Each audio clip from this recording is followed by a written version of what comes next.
mensajero. Él va a ser el responsable de indicar la producción de polipéptidos. Este por último va a dar forma a las proteínas. Este es el dogma central de biología molecular que ustedes ya habrán visto. El DNA pasa a RNA mensajero y es proteína. Esto es relativamente simple, como lo ven acá.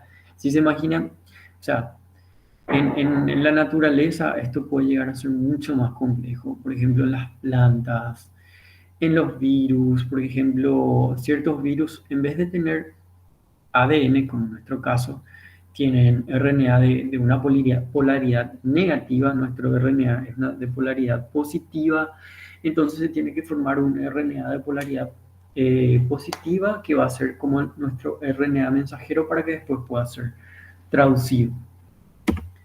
El gen va a ser la porción de DNA que va a contener la información necesaria para codificar los diferentes tipos de proteínas y enzimas requeridas para el funcionamiento celular. Estos van a controlar lo que es la cantidad y el tipo de gen que va a ser, de proteína que va a ser sintetizada. Acá coloca, por ejemplo, el ejemplo de las hormonas. Solamente, si bien todas las células tienen el mismo material genético, va a existir mecanismos de regulación en las células que van a decir, bueno, este tipo celular va a producir estas hormonas. Este otro tipo celular va a expresar estos receptores. Este otro tipo celular va a expresar determinadas enzimas. Entonces, hay todo un mecanismo de regulación de acuerdo a la especificidad o del tipo de célula. La estructura genética es una doble cadena de DNA formada por nucleótidos, ácido fosfórico, desoxirribosa y bases nitrogenadas. Las bases son bases de purina, adenina, guanina, y las de pirimidina son la timina y citosina. Voy pasando rápido porque me imagino que ya habrán dado todo esto. El DNA es una inmensidad de información posee en su estructura, y este, para caber en el núcleo, está de una manera súper compactada. El problema es que eso tengo que ver cómo soluciono la próxima vez, porque entra gente y tengo que salir. Bueno, entonces, como le decía, el DNA se encuentra de una manera súper compactada, y en este proceso de empacotamiento actúan ciertas proteínas, como lo es la histona, que posibiliten que esto entre a nuestro núcleo. O sea, sí, básicamente que esté dentro de nuestro núcleo de una manera compactada. Hablando justamente un poco de regulación genética, lo que se sabe es que dependiendo de la compactación que puede tener el ADN, a ver, creo que, ¿dónde estaba? Aquí está. Voy a colocar un puntero láser. Por ejemplo, aquí en la región rosa puede que el DNA esté mucho más compactado. Si el DNA está muy compactado, de repente la polimerasa no va a poder entrar ahí, no se va a poder no se va a poder formar el RNA mensajero, y por ende no se va a formar la proteína. En cambio, si hay mecanismos que, por así decirlo, aflojan esta compactación del ADN, va a permitir con que pueda suceder la transcripción en esa región, y por ende tener la proteína. Este es un mecanismo de regulación también en lo que se considera epigenética. Más adelante creo que tengo una figura que ilustra mejor eso. Bueno, el código genético es básicamente son las cuatro bases que le mencioné anteriormente, van a constituir el código genético. El código va a ser una secuencia de tres bases que va a codificar para un aminoácido. Hay 64 combinaciones posibles.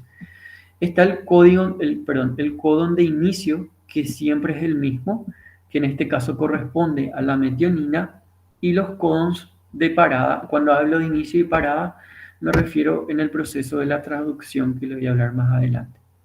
que en este caso son 3.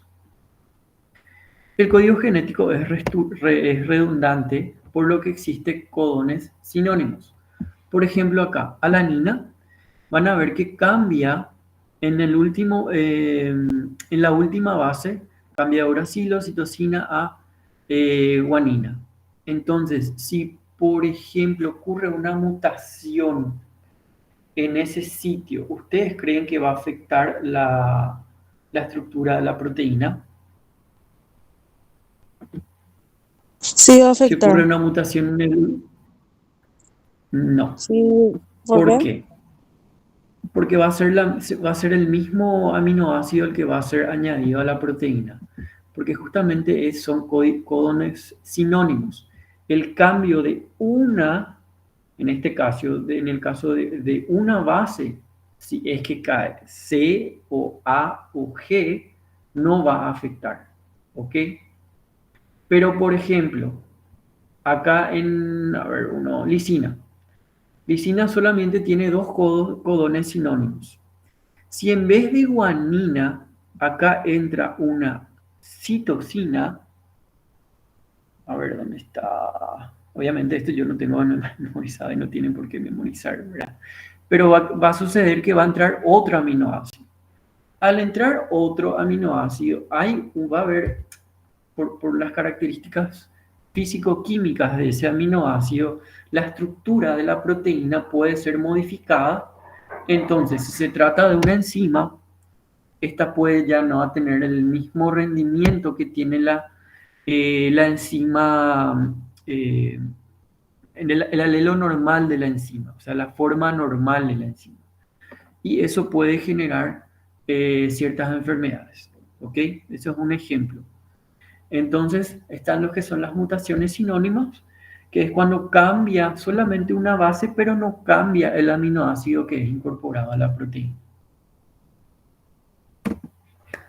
Bueno, y hablando de mutaciones, se refiere a un cambio genético que no se conocía previamente en una familia o simplemente puede recibirse a un alelo mutante que causa una enfermedad.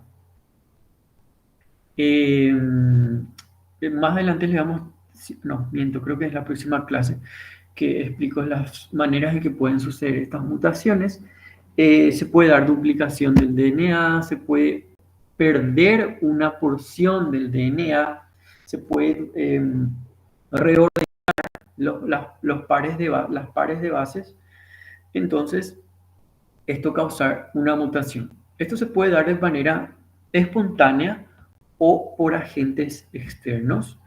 Eh, si estas mutaciones son o suceden en células somáticas, es decir, en cualquier célula de nuestro cuerpo que no sean las células germinativas, no se van a transferir a nuestra descendencia. Pero si sucede estas mutaciones en las células germinativas, sí se va a transferir a la descendencia. El concepto de polimorfismo sería como mutaciones. Esto es, vamos a decir que dependiendo del libro, polimorfismo, incluso en el libro El Por, que yo utilizo como base, una parte habla de que los polimorfismos son variantes genéticas asociadas a, a enfermedades o que puede causar una patología en sí, pero aquí el concepto que da es que son variantes genéticas comunes en la población sin consecuencias relevantes para la salud. Es una variación que puede existir en el gen normal, ¿verdad? Por así decirlo, va a ser un ejemplo absurdo porque no necesariamente solo una mutación va a dar los rasgos fenotípicos de lo que es el ojo de color azul, ¿verdad? Pero que haya esa alteración y sea un ojo color marrón, no va a afectar a la salud. Entonces, solamente unos cambios de alelos que no van a afectar a la salud de las personas. Sin embargo, existen ciertos polimorfismos, por ejemplo, en el complejo principal de histocompatibilidad, que se ven que están asociados a ciertas patologías. Esto les voy a mostrar principalmente en la parte de enfermedades autoinmunes inmunes cuando tengamos inmunología. Les voy a estar hablando un poco de eso. El ADN mitocondrial tiene su propio DNA, ¿verdad? Nosotros estos heredamos por vía materna, es decir, si es que nuestro papá por un motivo tiene una patología relacionada a una mutación en el DNA mitocondrial, él no va a pasar a su descendencia. Pero en cambio, si la madre tiene esto, sí le pasa a la descendencia. ¿Ok? Profe, Sí. discúlpame, creo que la diapo se trabó, se quedó en el slide 5. Slide 5, contame. Sí, y yo ¿Cuál creí es la que slide 5? Ah, de es, Achore. ¿En serio? sí, El empaquetamiento. Ok, ok. Voy sí. a presentar otra vez. Avísame, porfa, si es que ahí, ven, código Ahí se ve, genético dice. sí, ahí se ve código genético. Ah, bueno, y bueno, con razón, por eso no estaban captando la idea de las mutaciones que les decía. Por ejemplo, acá a la Nina, que les hablaba del ejemplo que le di, si la última base cambia a citosina, adenina o guanina, no va a afectar el aminoácido que es incorporado en la proteína. Pero, por ejemplo, si se incorpora un codón stop en el medio de la proteína, esta proteína ya no va a ser expresada. Y muchas veces puede suceder eso. Tanto es que lo que es ingeniería genética se utiliza eso para cuando no queremos que se exprese determinado gen y para evaluar la función de este gen. ¿Ok? Se añade o sea, por mutaciones dirigidas, se añade un codón de parada, un codón stop, en el medio del, vamos a decir, del DNA, el código, o sea, el gen que va a codificar para esa proteína, entonces no se va a expresar esa proteína. Bueno, esto ya le estaba hablando de mutación, polimorfismos, síntesis de proteínas. Acá ven, está No, profe, avanzando. no se ve. Perdón, No, y pero ahí, ahí sí, y voy síntesis de a, proteína. voy a pasar ahí únicamente, no sé qué está pasando no sé si es la conexión o qué. Bueno, no hay manera de... Bueno, sí, únicamente. La transmisión y decodificación de la información necesaria de lo que es la síntesis de proteínas se va a llevar a cabo, va a llevar a cabo el ADN. El RNA, disculpen, a diferencia del ADN, está formado por el azúcar ribosa, a diferencia de lo que es el ADN, que está formado por la desoxirribosa.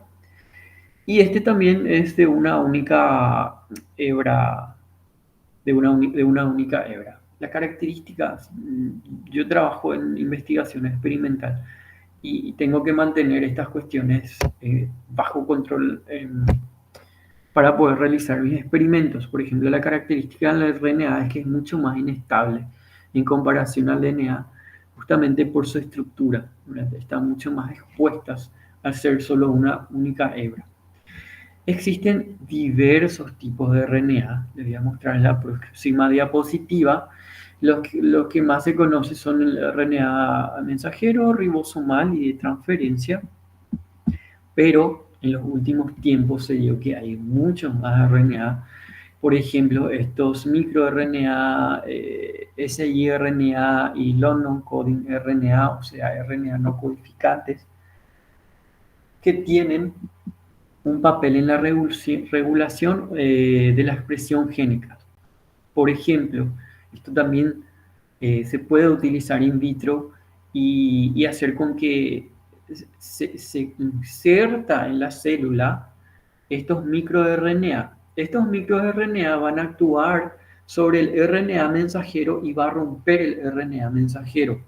Entonces, al no tener RNA mensajero, no va a poder ocurrir la transducción y por ende no vamos a tener la proteína de interés. Es una manera también de,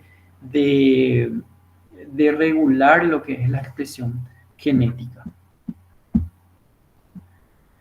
Eh, El RNA mensajero se forma en el proceso de transcripción. El con ayuda de la RNA polimerasa, el ARN, el ADN, disculpen, la cinta que va de la hebra, que va del 5' a 3' va a ser la cadena codificante, es decir, la información que va a tener el ADN para saber qué aminoácido tiene que entrar ahí para luego dar origen a determinada proteína. La RNA polimerasa agarra como molde la hebra 3', 5', y de ahí se va formando el ARN mensajero. El RNA ribosómico es importante, tiene es 60% del ribosoma. El resto de las proteínas son estructurales y son necesarias para lo que es la traducción. Luego está el RNA de transferencia, que tiene esta forma de trébol. Existen un total de 20 tipos, esto considerando la cantidad de aminoácidos. Poseen dos sitios de reconocimiento. Uno va a ser el sitio de unión al aminoácido y el otro se llama sitio anticodón, que es lo que se une al ARN mensajero, que tiene que complementar para que se una a este. Bueno, este ya les mostré. En el proceso de traducción, ¿qué es lo que pasa? El ARN mensajero va a tener la información entonces de los aminoácidos que tienen que ser añadidos al polipéptido para formar la proteína. Está el codón de iniciación, que siempre va a ser la metionina, como les mencioné, y el codón de terminación, que son 3, ¿verdad? Entonces, se va añadiendo, o sea, el RNA de transferencia va trayendo los nuevos aminoácidos para formar la nueva proteína hasta llegar al codón de terminación. Y la regulación de la expresión génica, como les mencioné, esto es importante para determinar los tipos de proteínas que van a ser sintetizadas dependiendo del tipo celular. Si se van a sintetizar determinadas enzimas, si va a tener determinados receptores, si va a secretar ciertas hormonas, etc. Lo que es la regulación de la expresión génica sucede en diferentes niveles. Puede suceder a nivel del ADN, puede suceder a nivel del RNA mensajero, puede suceder a nivel de la transducción. ¿Okay? El ejemplo que da el libro es lo que son los óperos, que básicamente es un complejo de genes que van a tener un único promotor. A ver, el promotor es donde se van a unir factores de transcripción y la polimerasa para poder dar origen al RNA mensajero. ¿Ok? En este sitio pueden haber elementos que van a activar la expresión de ese gen o reprimir la expresión de ese gen. En este caso, el gen va a dar origen, o sea, el óperon compuesto de 3 genes va a dar origen a 3 enzimas. Cuando hay una gran cantidad de estas enzimas, sucede una retroalimentación negativa, que la propia enzima actúa en el sitio represor del promotor, entonces para la expresión de estos genes. ¿Por qué? Porque ya hay un exceso. Entonces esto es una manera de regular la expresión de genes. Una de las N maneras que existen. Pero es nada más que un ejemplo para que entiendan que existen sitios que van a regular lo que es la expresión génica, principalmente en lo que es la región promotora. Bueno, cuando cuando existe un estímulo en la célula, por ejemplo, este TLR4 es un receptor que reconoce el EPS de las bacterias. Esto va a llevar a una transducción de señales que va a culminar en la activación de un factor de transcripción. El factor de transcripción se une al promotor y esto permite que sean expresos en este caso los interferons de tipo 1. Entonces, así se da la expresión de estos genes. Si por algún motivo una persona tiene una mutación en el sitio de donde se une el LPS al receptor Toll-like receptor 4, no va a suceder toda esta cascada de señalización, por ende no se va a activar el factor de transcripción, no va a ir al núcleo y no se va a expresar el interferón de tipo 1. Y esto va a tener, ¿cómo te voy a decir? N repercusiones en lo que es, en este caso, la defensa del, del, del huésped contra el patógeno. ¿Ok? Bueno, los cromosomas van a ser unas estructuras intracelulares donde se organiza, almacena y recupera la información. Como les mencioné anteriormente, el ADN está súper compactado y son los que forman estos, o sea, y forman los cromosomas en sí. Se disponen en pares, un miembro del par se hereda de cada progenitor, o sea, uno del padre y otro de la madre. Un ser humano posee 46 cromosomas, es decir, 23 pares. 22 de ellos se consideran autosomas y son iguales independientemente del sexo. Cada uno de los 22 pares presenta el mismo aspecto en todos los individuos y con fines de clasificación se le asigna un número. Eso les voy a mostrar más adelante con una figura, ¿verdad? Los cromosomas sexuales forman el par restante, como les mencioné, son en total 23. Los hombres poseen el cromosoma X y las mujeres XX. El Y proviene del padre.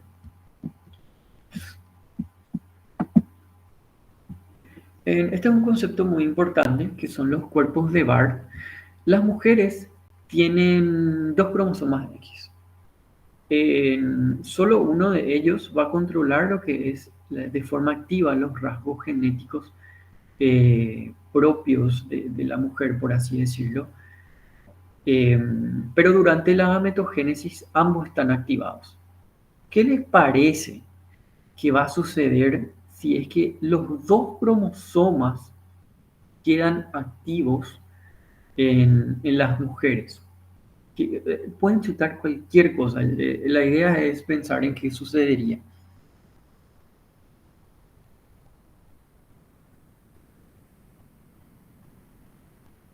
Va a haber, mira, sucede que cada cromosoma va a tener básicamente la misma cantidad de información. Si es que los dos están activos, va a haber una expresión absurda de genes y obviamente eso va a ser inviable para el ser humano, ¿verdad? Entonces, ¿qué pasa? Llega una etapa en que el cromosoma, o sea, un cromosoma de ellos queda inactivo.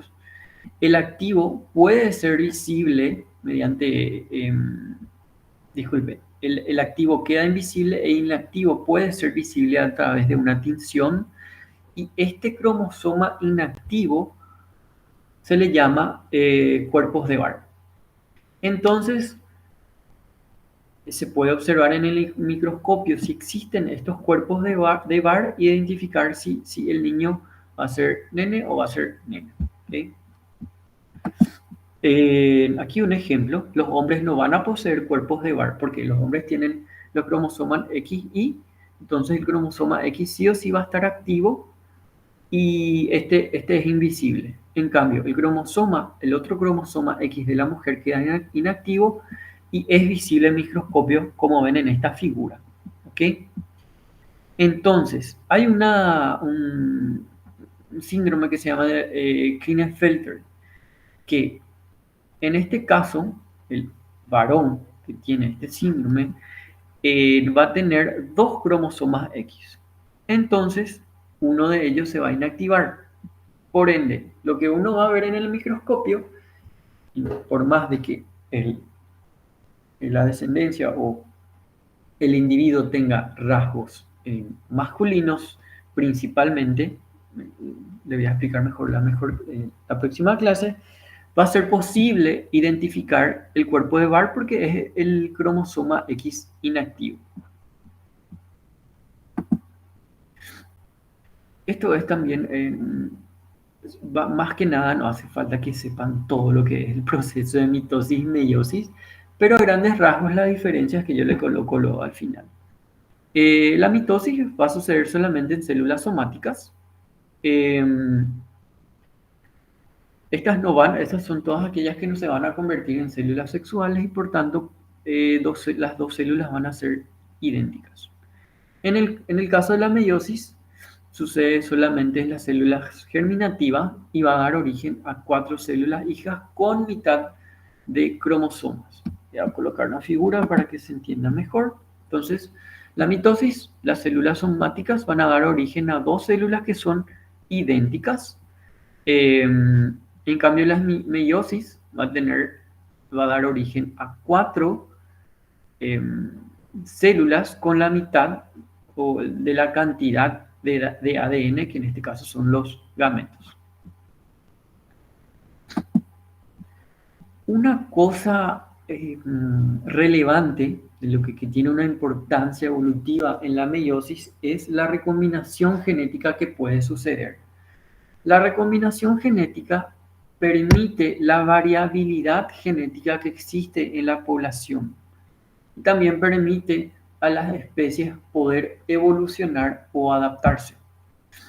Entonces, entre los cromosomas puede existir un entrecruzamiento. Entonces, el material que estaba en un cromosoma puede pasar a otro cromosoma. Entonces, este cromosoma que tenía un alelo o que tenía una variante X de un gen va a pasar a tener una variante Y de este gen. Y por ende los rasgos van a ser diferentes. Bueno, este es básicamente las diferencias que tienen que saber entre la meiosis y mitosis.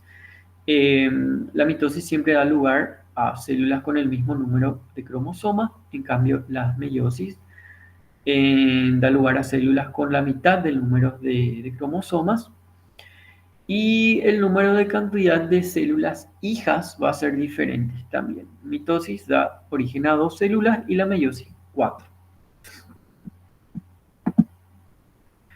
Bueno, la citogenética es la parte de la genética, ahora que estudia la estructura, características numéricas de los cromosomas sexuales, celulares, entre ellos los cromosomas sexuales, ¿verdad? Estos ayudan, por ejemplo, a lo que es el diagnóstico de determinadas patologías de origen genético, que también les voy a estar mostrando en la próxima clase. Es un estudio que se realiza a partir de linfocitos, o sea, se les saca sangre a las personas, se separa por centrifugación a través de un gradiente, se agarra esa porción donde están los linfocitos, luego se interrumpe a través de un agente llamado colchicina, se interrumpe la mitosis en la metafase. En la fase de la metafase, vale la redundancia, los cromosomas tienen este formato, ¿ok? De ahí que tiene que ser en esa etapa para poder visualizar y después caracterizar. Existen maneras de poder teñir los cromosomas para poder identificarlos a través de microscopía. O sea, se fotografían y se puede saber después el número de cromosomas que tienen las personas.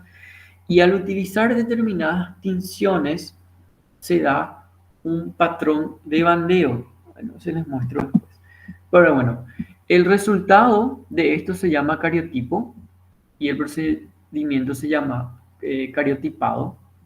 Cuando uno eso hace en microscopio, no están así todos lindos organizados, o sea, están todos los pares de cromosomas así separados y uno va sacando fotografías y después va organizando. Entonces, el par de cromosomas 1, 2, 3, etc.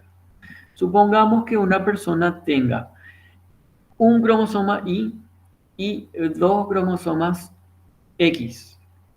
Eso ya va a ser indicio de que la persona tiene el síndrome de Klinefelter. ¿Ok? Eso se hace mediante tinción. Hoy en día existen métodos más avanzados mediante hibridización, con la utilización de sondas fluorescentes específicos para cada cromosoma, se puede visualizar con un microscopio de fluorescencia y eso facilita también al estudio de los cromosomas en sí, a la clasificación. Como ven aquí, el X va a tener siempre una fluorescencia de color verde, entonces y el tamaño también es diferente a lo que es el cromosoma 20 y va a facilitar lo que es el cariotipado en sí. Como les mencioné, la tinción permite un patrón de bandeo. ¿Por qué se da estas bandas? Porque van a haber regiones donde el cromosoma va a estar más o menos condensado. Entonces, donde está menos condensado va a ingresar más tinción, entonces va a ser más oscuro. En cambio, donde está más condensado va a entrar menos la tinta o la tinción que se utilice, entonces va a ser más claro. Y da este patrón de bandeo. Los cromosomas se van a dividir de acuerdo a dónde se localiza el centrómero, que es aquí esta región que les indico aquí. No tengo ni para indicar. Creo que ven ahí mi cursor. Los metacéntricos es cuando se localiza en el centro y los brazos poseen igual tamaño. Los brazos se refieren a estas regiones. Submetracéntrico es cuando no está centrado y los brazos tienen una longitud distinta, como ven aquí en el ejemplo B, y acrocéntrico se encuentra cerca de un extremo. Algunos cromosomas, 13, 14, 15, 21 y 22, tienen estas regiones satélites unidas a sus brazos cortos que se llaman pedículos. Estas regiones son muy, digamos, ¿cómo le puedo decir? Muy susceptibles a que se puedan romper. Entonces se pueden perder información genética debido a su estructura. Como ven aquí, estos pedículos finos son muy pequeños, muy finos. Entonces esto va a favorecer a que se rompa esto y se pierda material genético y por ende que genere algún tipo de patología.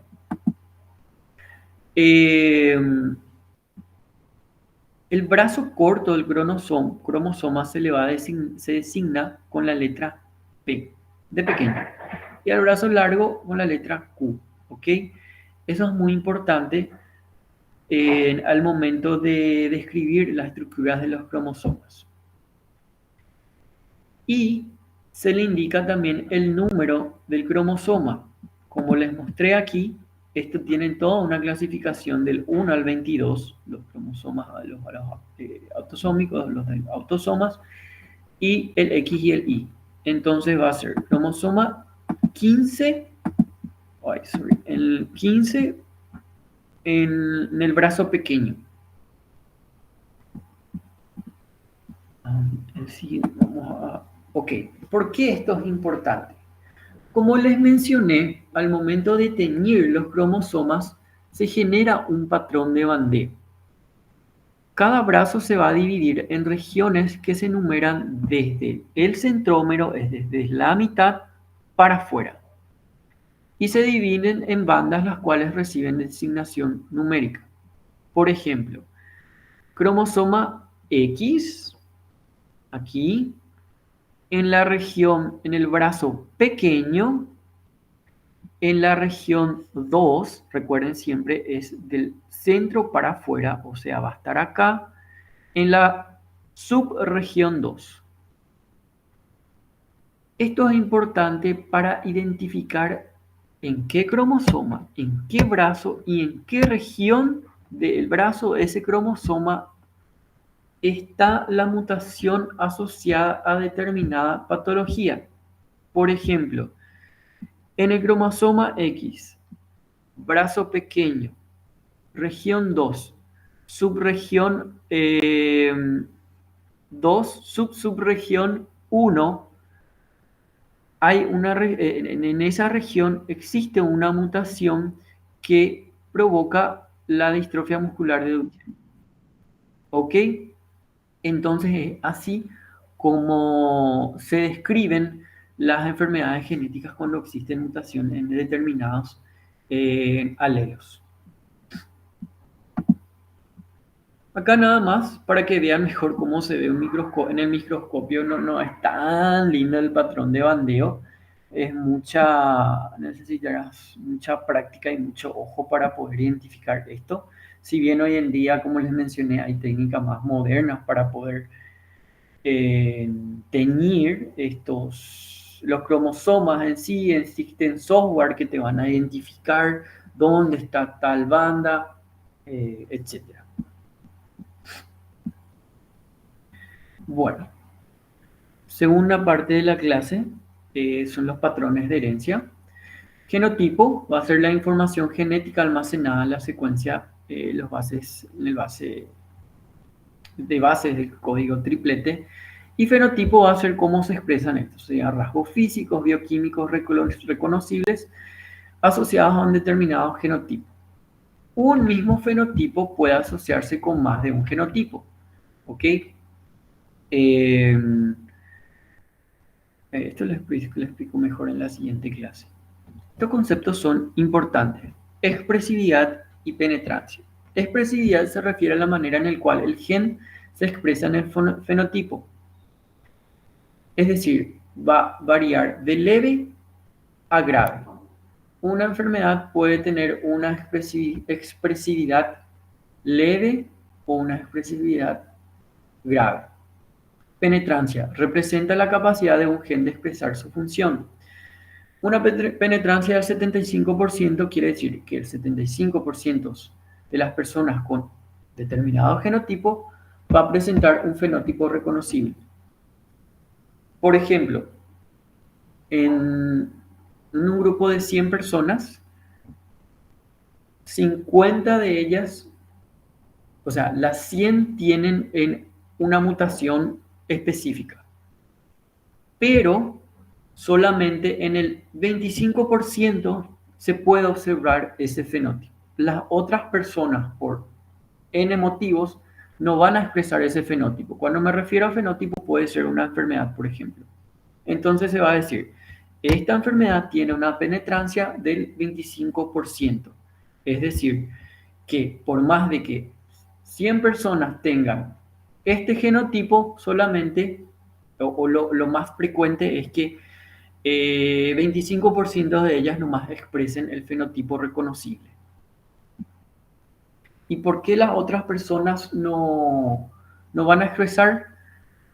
Puede ser porque tiene otro gen que compensa. Hablemos, por ejemplo, de una deficiencia de una enzima. Eh, Puede ser que estas otras personas posean otro gen que va a expresar en mayor cantidad otra enzima que cumple la misma función que el genotipo que está mutado o alterado. Entonces va a haber una compensación y por ende no se va a generar el fenotipo o la patología en sí. El locus es la posición de un gen, o sea, donde en el cromosoma, el plural es loci, loci. Los alelos son las formas alternas de un gen que van a estar en el mismo locus. Normalmente se dice un alelo salvaje cuando es el más común en la población, y luego si es que es un polimorfismo o sucede algún polimorfismo, esto se clasifica de esa manera. Rasgo monogénico es en los casos donde la información genética es transferida por un solo par de genes y se van a heredar de acuerdo a la ley de Mendel. Y herencia poligénica, como su nombre lo dice, se relaciona con múltiples genes, y cada gen va a ejercer un efecto aditivo en el determinado rasgo o fenotipo.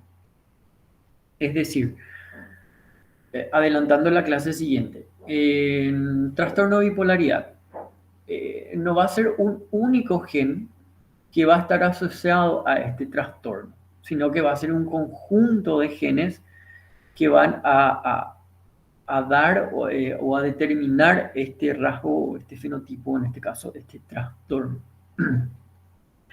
Sin embargo, existen otras enfermedades que cuando hay solo la mutación de un solo par de genes, ya se va a generar la enfermedad en sí.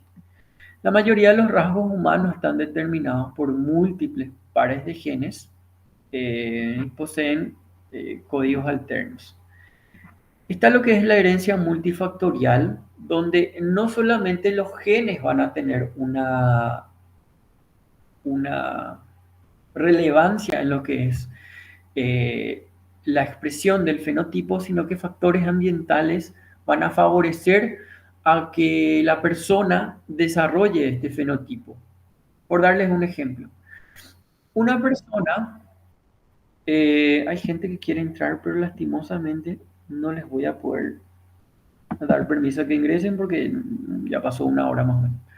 Eh, Estaba diciendo, mis padres tienen diabetes o tienen no sé, una enfermedad cardíaca.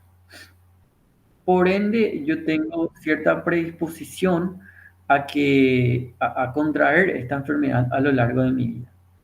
Pero yo tengo hábitos saludables, hago ejercicio, me hago todos los chequeos anuales, eh, todo eso, esos factores externos o vivo en un ambiente que no es tan estresante, tengo el trabajo ideal y que solo tengo que viajar alrededor del mundo, entonces todo esto van a influenciar en que yo desarrolle o no determinado fenotipo.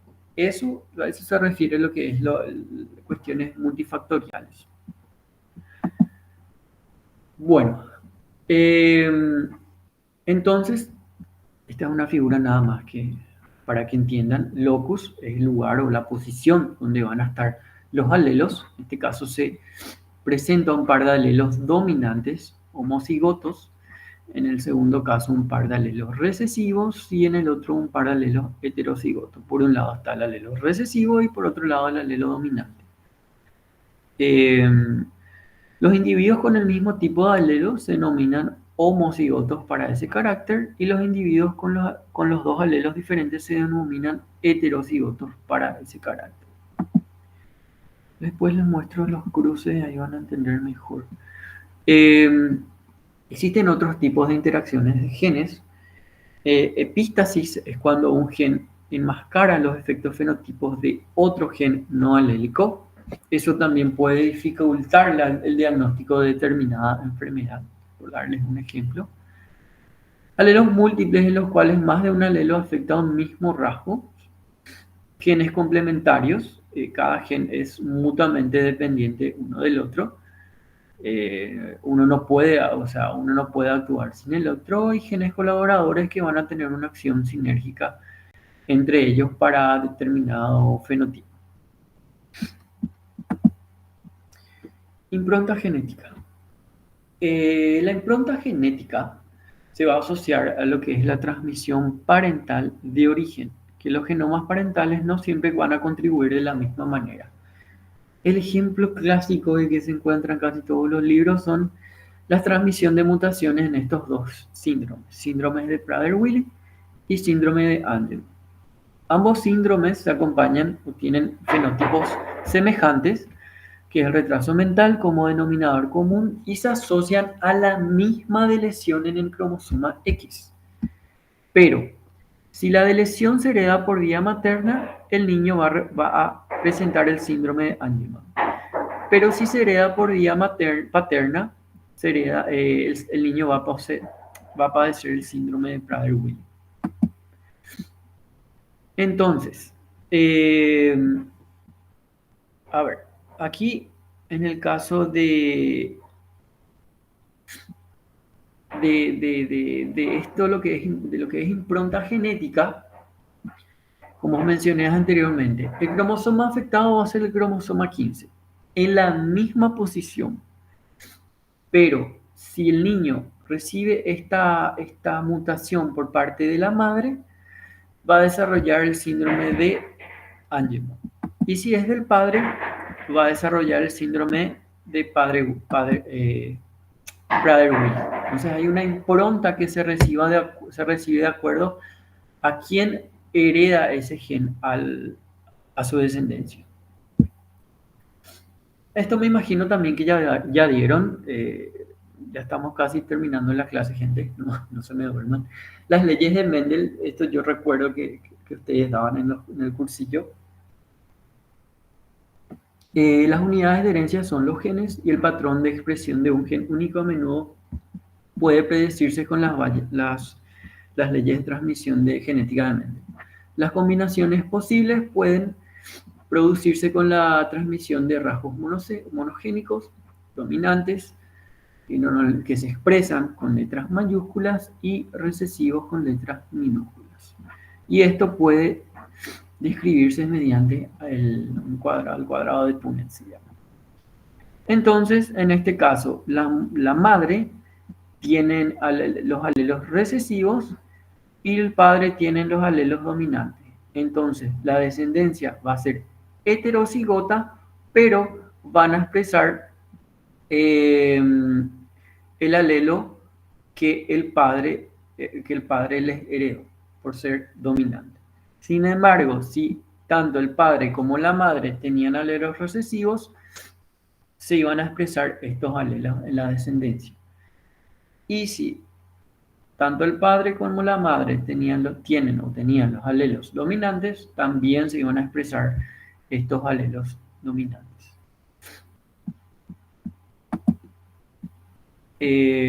Los rasgos son observables de la herencia monogénica, es decir, de un solo gen que provienen de los progenitores. Durante la maduración, las células germinativas, el espermatozoide y el óvulo de ambos progenitores experimentan un proceso de meiosis, ya le hablé anteriormente. En este momento los dos alelos de un locus genético se separan, de manera que cada célula germinativa va a recibir solo un alelo de cada par, y los alelos provenientes van a estar en distintos loci genéticos, se segregan de manera independiente y luego se recombinan en forma aleatoria para formar el cigoto. Esto ya les mencioné. Los individuos en quienes los dos alelos de un par dados son iguales, es decir, AA mayúscula o AA pequeña, se denominan homocigotos. En cambio, aquellos que tienen distintos se denominan heterocigotos. Un rasgo recesivo es un rasgo expresado solo en un apareamiento homocigótico, como le expliqué anteriormente. Si acá tanto el padre como la madre tenían los alelos recesivos, la descendencia iba a expresar este rasgo recesivo. Un portador es aquel que tiene un heterocigoto para un rasgo recesivo, pero este no va a expresar. Eso va a ser importante para que entiendan las clases siguientes las posibles combinaciones que pueden existir y dar origen a una determinada patología. Es decir, por ejemplo, yo soy heterocigoto para determinado rasgo, pero al ser heterocigoto, yo voy a expresar el alelo dominante. Sin embargo, mi descendencia, si una de ellas recibe mi alelo recesivo y justo la persona, mi pareja, también tiene ese alelo recesivo, va a haber mayores probabilidades de que una de mis descendencias pase a expresar este alelo recesivo que ni tanto yo como la madre expresaban, y este alelo recesivo está asociado, o sea, tiene una mutación asociada a determinada patología. Entonces ahí sí se va a expresar este rasgo.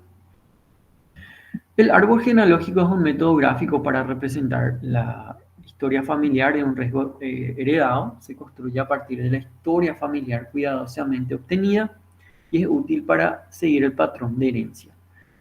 Los médicos genetistas hacen esto. El árbol genealógico que ellos realizan es bastante detallado. Por ejemplo, si en, si tu, si a ver, me voy a referir. Si los hermanos de tu abuela, o un hermano, disculpen, si una hermana de tu abuela tuvo 3 abortos espontáneos, es una información relevante que tiene que estar contenida en el árbol genealógico.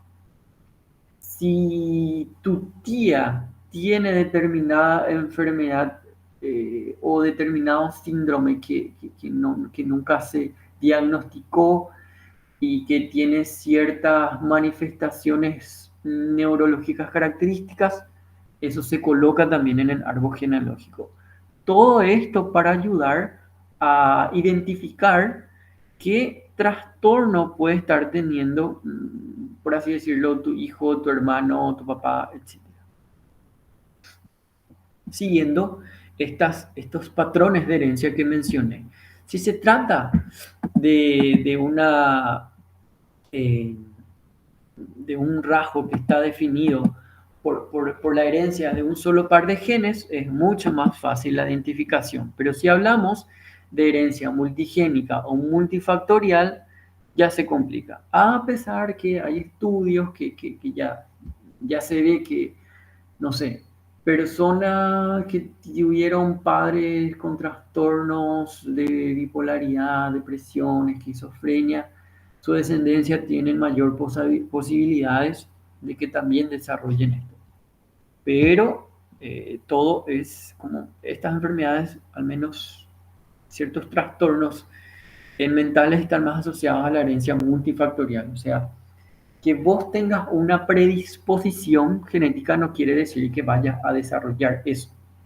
Ahí entran los que le mencioné anteriormente, el ambiente o cómo uno se cuida.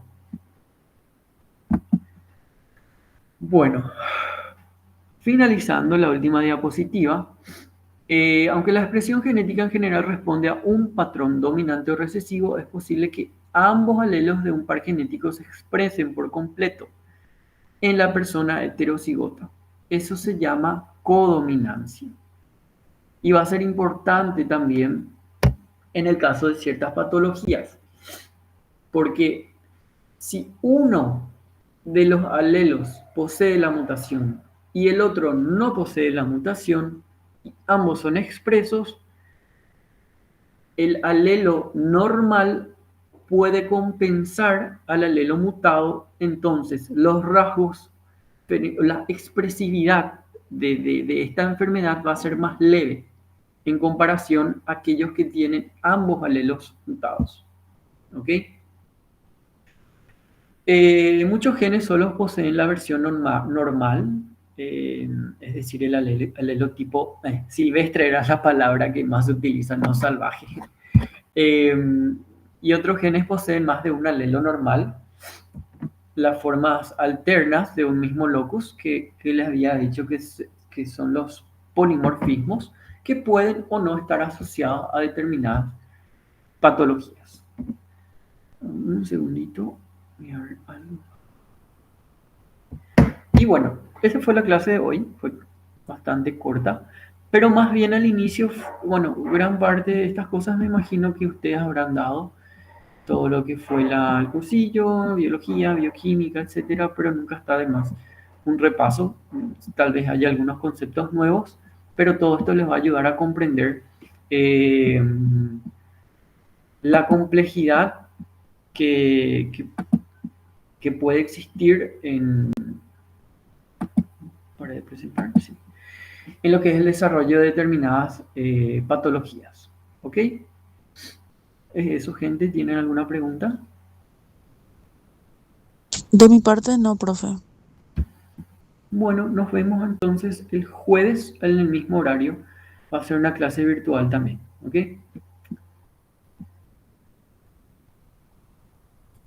Bueno, nos vemos. Chao, chao.